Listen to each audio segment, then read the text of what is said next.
Hello Story Storer listeners. Before we start this interesting story, please subscribe this channel, Story Store, and hit the bell icon. Thank you. Now here we go. The air was thick with the scent of gardenias and the soft hum of anticipation at my grandson's engagement party. I stood near the edge of the grand ballroom at the upscale Riverstone Country Club, my best silk dress catching the light, a sapphire brooch that once belonged to my mother pinned proudly to my chest. At 72, I'd seen my share of life's highs and lows, but nothing could have prepared me for the sting of betrayal that unfolded that night. My grandson Nathan had been my world since he was a boy, a beacon of hope after the tragedy that stole his parents. I raised him, poured my heart into giving him a life filled with love and opportunity, and now, watching him beam with joy over his engagement to Leela, I thought my family was growing. But as the evening unfolded, I learned just how wrong I was. The party was a lavish affair, orchestrated to Leela's exact specifications. She'd insisted on the Riverstone, with its chandeliers and sprawling views of the manicured golf course, a venue that screamed wealth and perfection. Every detail, the imported roses, the crystal flutes brimming with champagne, the curated guest list bore her meticulous touch. I'd offered to help plan, eager to contribute to Nathan's happiness. But Lila had brushed me off with a polite but firm, "We've got it covered, Esther." Her smile had been tight, her eyes sliding past me as if I were an afterthought. I chalked it up to the stress of wedding planning, convincing myself that her coolness was temporary, that she was just a young woman caught up in the whirlwind of love. I arrived at the party determined to celebrate, my heart full, despite the subtle snubs. Nathan was my pride, the boy I'd raised from the age of 9, after a devastating car accident left him orphaned. I'd been 59 then, settled into a quiet life in a modest but comfortable home my late husband Walter had left me. Overnight, that life changed. I became mother, father, and grandmother to a grieving child, trading my dreams of a peaceful retirement for late-night homework sessions, little league games, and the endless juggling of bills to keep Nathan's world stable. Every sacrifice, selling my house, working long hours at a bookstore, skipping meals to afford his science camp, was worth it to see him thrive. Now, at 29, he was a successful architect, kind-hearted and steady, and I believed Lila was the partner he deserved. The engagement party buzzed with laughter and clinking glasses, but I noticed Leela's demeanor shift as the evening wore on. During the receiving line, she greeted me with a smile so brittle it might have cracked under scrutiny, her eyes darting to the next guest before I could even speak. I told myself it was nerves, that she was overwhelmed by the crowd of well-wishers. But deep down, a flicker of unease stirred. I pushed it aside, focusing on Nathan's joy as he mingled, his laughter warm and genuine. The speeches began after dinner, and Nathan took the microphone first, his voice steady and full of love. "Thank you all for being here to celebrate this moment with us," he said, his gaze softening as he looked at Lila. "I can't wait to build a life with the woman I love." The room erupted in applause, and I felt my chest swell with pride. Then Lila stepped forward, radiant in a sleek ivory dress, her dark hair swept into an elegant updo. She took the microphone with a confidence that commanded attention, her voice honeyed and smooth. "Thank you all for being here tonight," she began, her smile dazzling. "Nathan and I are so excited to start our new life together. We've been planning this wedding for months now, and honestly, if it weren't for that old woman constantly interfering and slowing everything down, we would have been married already." She gestured toward me with a laugh, sharp and cutting, that sent a chill through my veins. The room fell silent, a collective intake of breath as every eye turned to me. My face burned, not from embarrassment, but from the sheer audacity of her words. I felt the weight of pity and discomfort from the guests, their whispers like static in the air. Nathan's face clouded with confusion, his eyes darting between Lila and me. My heart pounded, but I did what I'd always done in the face of adversity. I smiled. It was a practiced smile, one I'd honed over decades of navigating life's challenges, from raising a grieving child to enduring my own losses. I even raised my champagne flute slightly, as if toasting her cruel words, refusing to let her see me falter. "Elodie, I don't think Grandma Esther has been." Nathan started, his voice uncertain. "Oh, Nathan, you're so sweet," Lila interrupted, patting his arm with a condescending smile. "You always see the best in everyone. That's why I love you." The conversation moved on, but I was frozen in that moment, her words echoing in my mind. That old woman interfering, slowing things down. Me, the woman who had given everything to raise Nathan, who had sacrificed her own dreams to ensure his future. The humiliation stung, but it was more than that. It was a warning. Lila wasn't just thoughtless. She was calculated, and I sensed something darker beneath her polished exterior. I excused myself to the restroom, needing a moment to steady my shaking hands. In the mirror, I saw a woman who had weathered storms, gray hair neatly pinned, eyes sharp with resolve. I was Esther Caldwell, not some frail grandmother to be dismissed.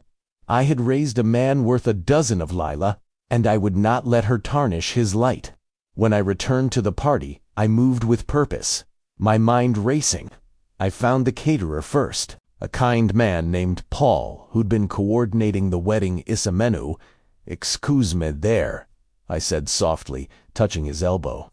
"I need to speak with you about next weekend's arrangements." "Of course, Mrs. Caldwell," he replied, his brow furrowing. "Is there a change to the menu?" "Actually, yes. We need to cancel everything." His eyes widened. "Cancel? But the wedding is in 6 days. We've already, I understand, and I'll cover any cancellation fees. But the event is off." I handed him my card, my voice calm but firm. I moved on to the florist, then the bandleader, each conversation brief and final. Yes, I would pay the penalties. Yes, I was certain. No, they shouldn't mention this to anyone tonight. The venue coordinator was the hardest to convince, her skepticism evident. "Mrs. Caldwell, surely there's been some misunderstanding," she said, clutching her clipboard. "Mr. Nathan was just here confirming the final details." "There's no misunderstanding," I replied evenly. "The Caldwell family will not be hosting a wedding next weekend." By the time I'd finished, the party was winding down. Nathan found me near the coat check, his brow creased with worry. "Grandma Esther, are you feeling all right? You seemed upset earlier." I patted his cheek, the same gesture I'd used when he was a boy afraid of the dark. "I'm fine, sweetheart, just tired. It's been a long evening." Lila didn't mean anything by what she said. He said, his voice apologetic, "She's just stressed about the wedding details." "Of course, dear," I said, my smile unwavering. "I understand completely." As I drove home that night, my phone buzzed incessantly, likely the caterer or florist confirming cancellations. I let it ring, my mind already elsewhere. Lila thought she could dismiss me as a meddling old woman, but she had no idea what I was capable of when it came to protecting my family. I sipped tea from my favorite porcelain cup in the quiet of my small house, the weight of my decision settling over me. Tomorrow would bring chaos, but tonight I planned. The calls started at dawn. Nathan's voice was frantic when I answered. "Grandma Esther, there's been some kind of mistake. The caterer says you canceled everything." The venue coordinator called Lila, crying. "What's going on?" I set down my coffee, watching the steam curl in the morning light. "There's no mistake, Nathan. But why would you? I don't understand. The wedding is in 5 days." "Was in 5 days," I corrected gently.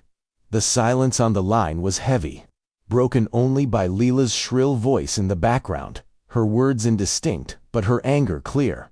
"Can you come over?" Nathan asked finally. "We need to talk about this." "Of course, dear, I'll be there in an hour." As I hung up, I walked through my home, my eyes lingering on the photos lining the walls. Nathan's first day of kindergarten, his gap-toothed grin at a baseball game, his high school graduation. Those images didn't capture the sacrifices behind them. When Nathan's parents died, I was 59, living in a cozy home Walter and I had paid off. I had a modest pension, plans for travel, maybe a garden. Then, suddenly, I was guardian to a shattered 9-year-old. I sold the house, moved us to a small apartment near better schools, and took a job at a bookstore, standing for hours, despite my aching joints. I paid for tutoring, sports equipment, science fairs, whatever Nathan needed to thrive. Some nights, I stretched a single meal to last a week, my own dinner, a cup of tea and crackers. I never told him about the debt I took on, the retirement fund I drained, the shoes I wore, until the soles gave out. All I wanted was for him to feel loved, secure, normal.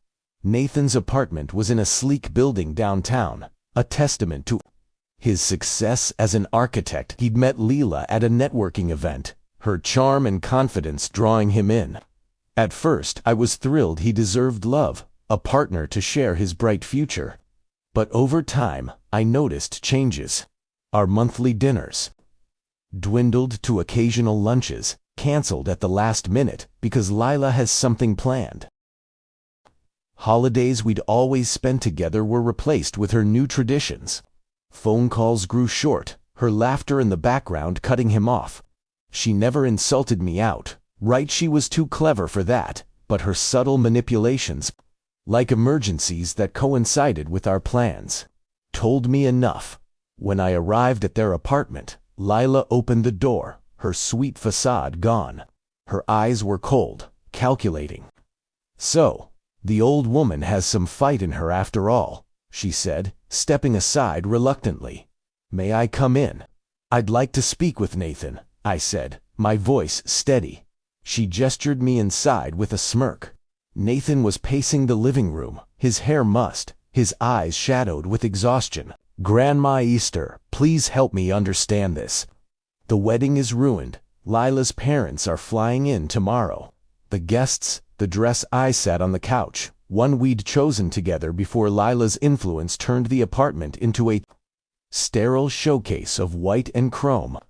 "Nathan, do you remember what Lila said about me last night?" He glanced at her, her arms crossed, foot tapping impatiently. She was just stressed. Planning a wedding is hard work. She called me an old woman who was interfering and slowing things down. In front of 50 people. "It wasn't that bad," Lila interjected, but her voice wavered. I looked at Nathan, seeing the man I'd raised making excuses for someone who'd humiliated the woman who gave him everything. "Nathan, when have I ever interfered with your relationship? When have I ever asked you to choose between us?" The room fell silent, save for the ticking of a sleek clock Lila had insisted they buy. Nathan sank into a chair, the weight of my questions settling over him. In that moment, I saw something that chilled me. Lila wasn't just dismissive, she was dangerous, isolating Nathan from the one person who loved him unconditionally. The question was why. I left their apartment with more questions than answers. But one thing was clear, I needed to know who Lila really was.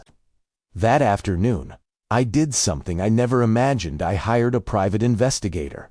Daniel Harper, recommended by a friend's son who'd used him in a custody dispute, met me at a quiet cafe. He was in his late 50s, his calm demeanor putting me at ease. Double quotes, "Mrs. Caldwell, are you sure you want to go down this road?" he asked, his pen poised over a notebook. Sometimes families are better off not knowing certain things. I thought of Nathan's lost expression that morning. My grandson is about to marry this woman. If there's something I should know, I need to know it. "Tell me everything you can about her," Daniel said.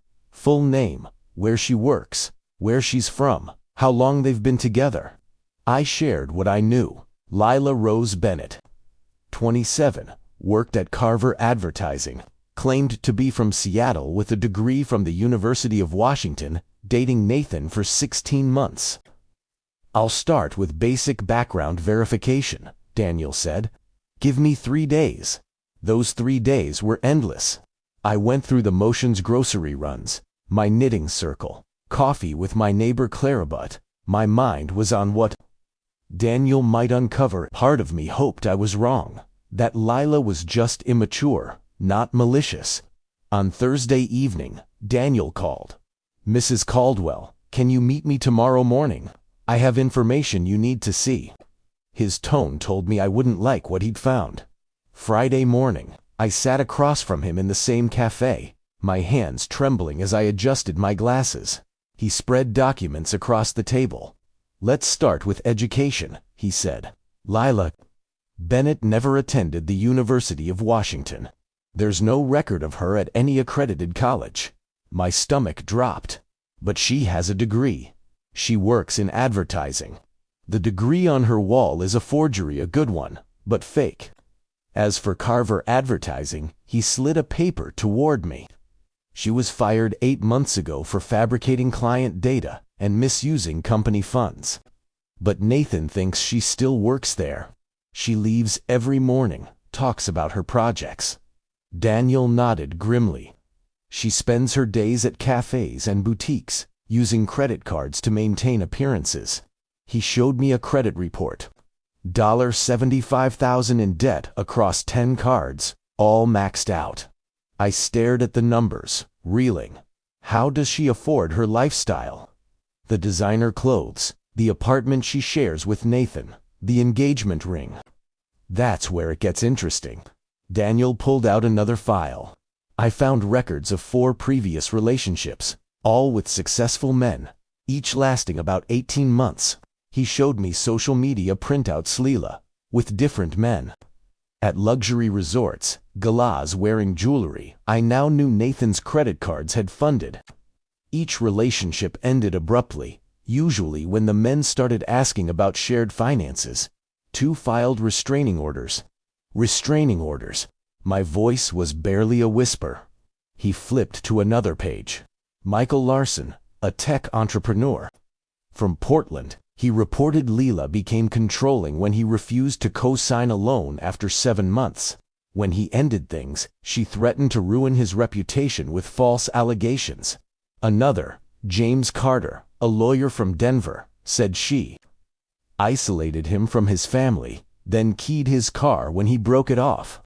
I felt ill. There's more. Daniel handed me a final document. She's claiming unemployment benefits under a false pretense, stating she was laid off from Carver Advertising. That's fraud. I sat back, overwhelmed. Nathan, my trusting Nathan, was being manipulated by a predator who saw him as a paycheck. Mrs. Caldwell, what are you planning to do? Daniel asked. I'm going to save my grandson, I said quietly, even if he hates me for it. Daniel handed me copies of everything. Be careful. Women like Lila don't give up easily when their schemes are exposed.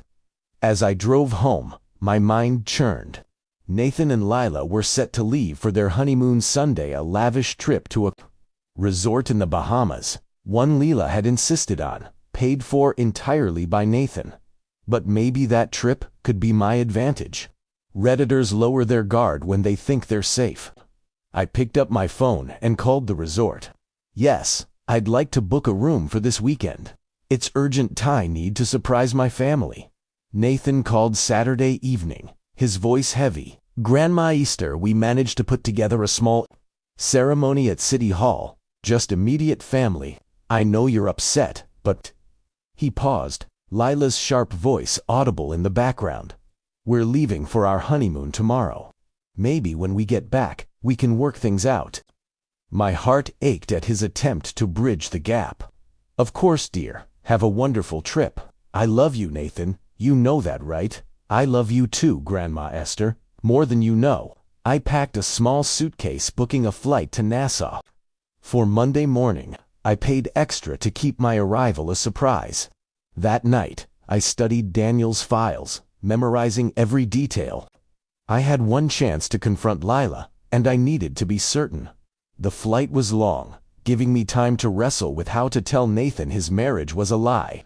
The Azure Sands Resort was breathtaking turquoise waters, white sand villas that cost more than my yearly expenses. I checked into a modest room and called the concierge. I'd like to surprise my grandson and his wife, Nathan and Lila Caldwell. They're here, on their honeymoon. The concierge, a cheerful woman named Maria, smiled. They're in the oceanfront villa. Would you like me to arrange something special? I'd like their schedule, if possible. I don't want to interrupt. Their plans? She checked her computer. They have a couples massage tomorrow at 3 p.m., dinner at the Starlight Grill at 7, and Mrs. Caldwell has a full spa day Wednesday.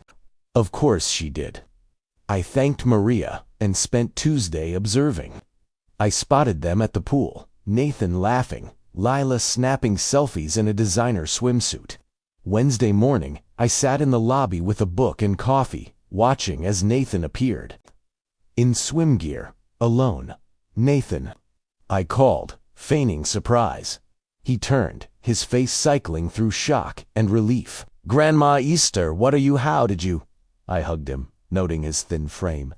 I wanted to apologize for the wedding situation. I thought we could talk here, no pressure. But this place is expensive. You can't afford. Don't worry about that, sweetheart. Where's Lila? His expression tightened. She had a headache. She's resting. Even on their honeymoon, she was avoiding him. Maybe we could spend some time together. Just us, like old times.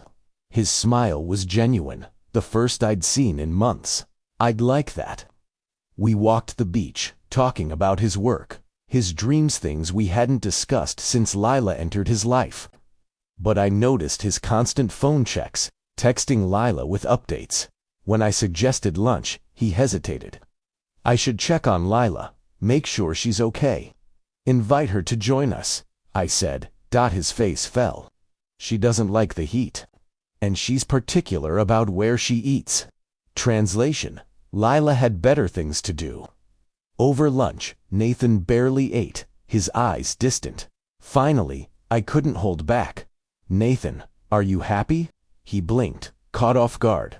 What do you mean? You seem stressed, different. He stared at the ocean. Marriage is an adjustment.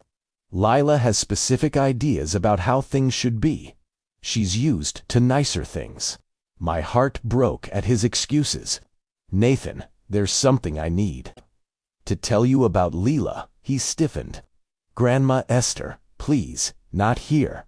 This is our honeymoon. That's why I need to tell you now, before it's too late. I pulled out the envelope. I hired a private investigator to look into Lila's background. His face paled. You did what? She lied to you, Nathan, about her education, her job, her past. She's not who you think she is. He stood, knocking over his glass. I can't believe you'd do that. That's insane, Grandma Esther. That's stalking. Nathan, please, just look at the evidence. No. His voice was sharp, angrier than I'd ever heard. I'm not looking at lies you paid someone to fabricate about my wife. He stormed off, leaving me with a sinking heart. I'd pushed too hard, driving him further into her grasp. But I wasn't done. If Nathan wouldn't listen, I'd confront Lila directly. The next morning, I found her at the spa, lounging by the private pool with a cocktail, snapping photos. She wore a bikini that screamed extravagance, her hair flawless despite the humidity. Well, she said, not looking up. The old woman tracked us down. I'm impressed. That took some real stalker-level commitment. I pulled up a chair. We need to talk, Lila.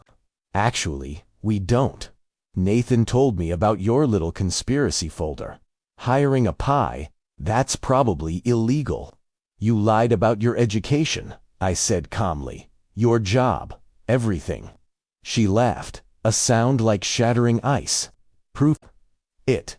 I spread the documents on the table, her fake diploma, credit reports, employment records, restraining orders.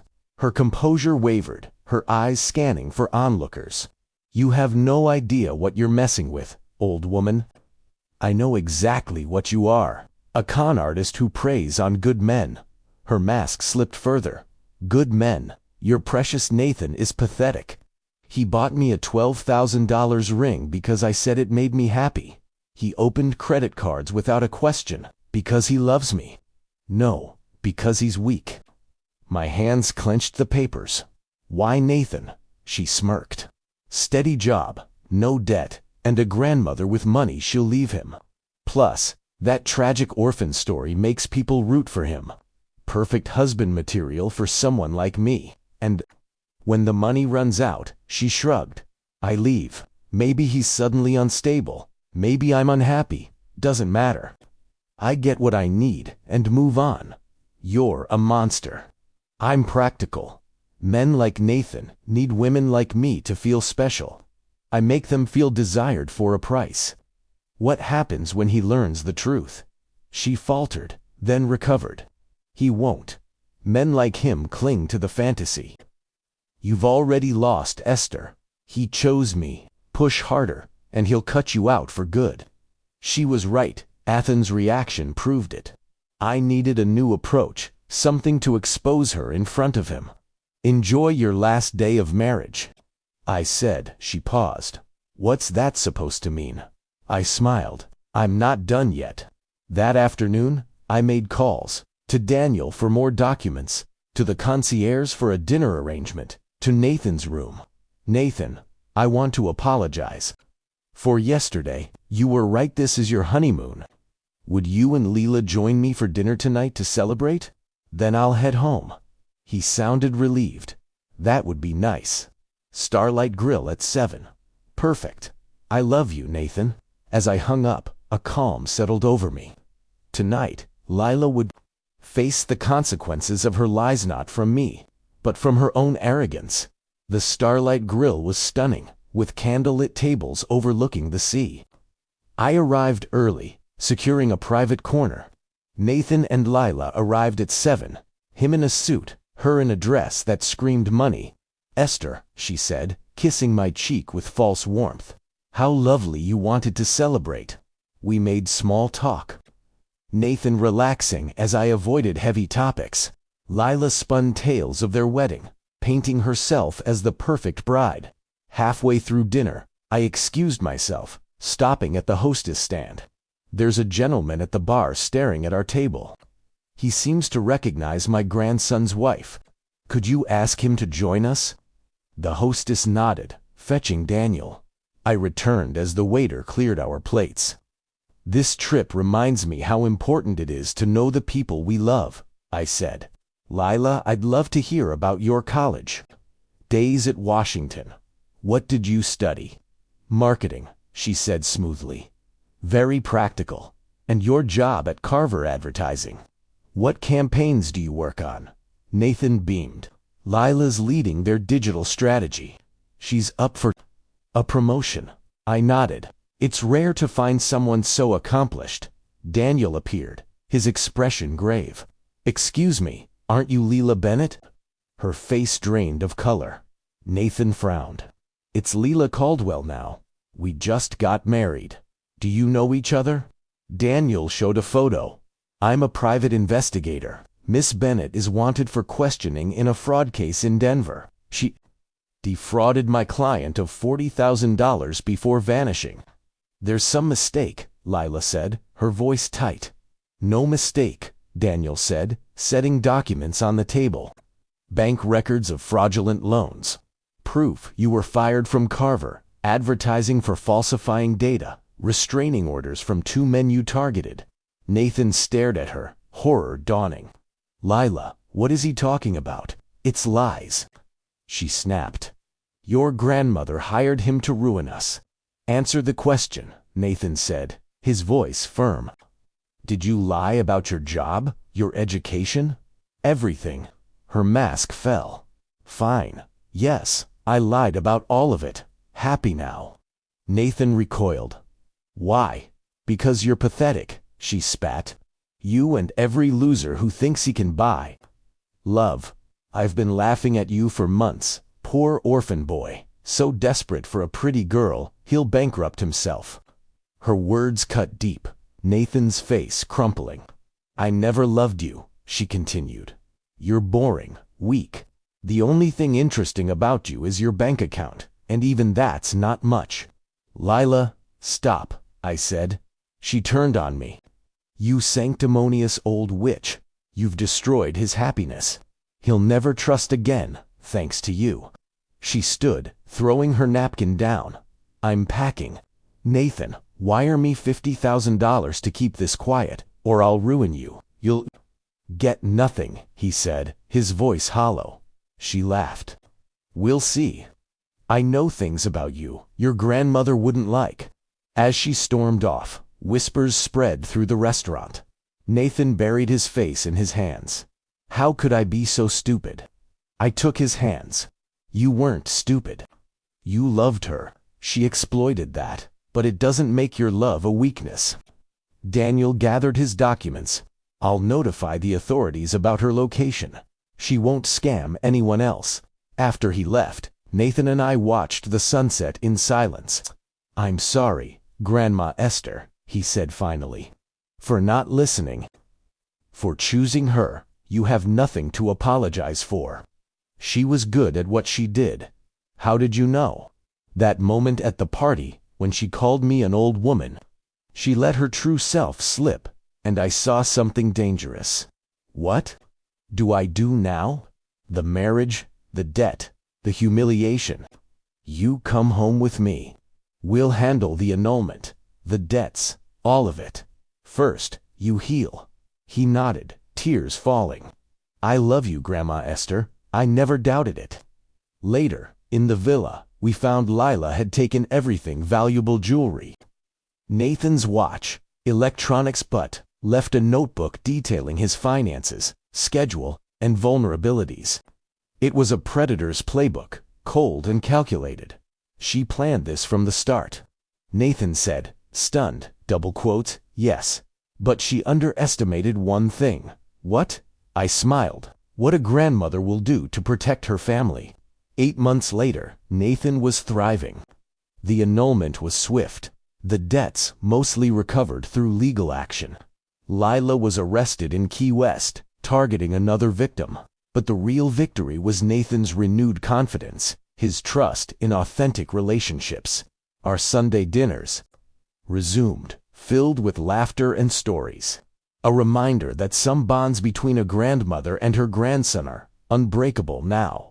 I'm curious about you who've heard my story. What would you do if you were in my shoes? Have you faced something similar? Comment below and let me know where you're watching from.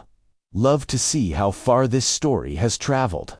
If you enjoyed this, please subscribe to Story Storer, like, and share.